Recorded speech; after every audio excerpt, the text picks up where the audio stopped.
Last week I did a macro challenge using an old lens fitted to a new camera backwards to create a macro lens, and I tried to produce a set of interesting pictures in just a couple of hours. That went down really well, so I thought I'll give it another go today, roll out Macro Monday and see if I can maybe encourage a few people to have a go and share some of their photos. This setup does work really well.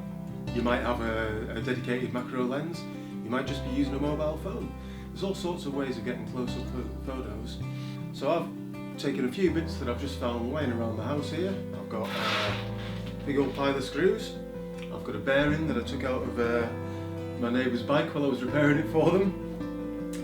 I have a little flower and a jar of chickpeas. Last week I found that using a video light was really helpful, along with the live view on the back of the camera, because you could really see what you were getting in real time, choose the angle of the light and get your shot there and then. So I'm going to quickly rattle through these and I'll put the results up as I go. The moment I'm wide open, which I set while I was focusing, I'm now going to select f16, brightening up the image or darkening it using the light and the shutter speed, obviously. So to make sure I don't get too much wobble on the camera, I'm going to select a 2-second delay. Standard things on the little, it's actually a coaster.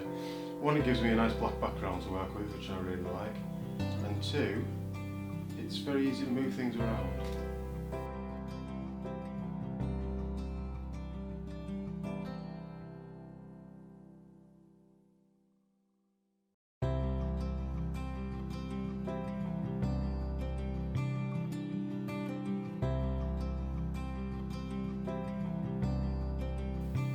Again, by sliding the mat, I can frame a lot easier and just focus slightly.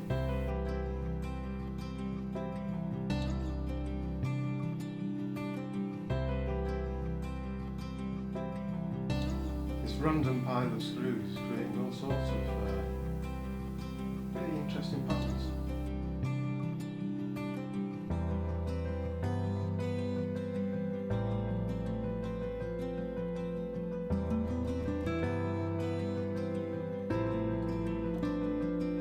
Now I'm going to try another group of many objects. I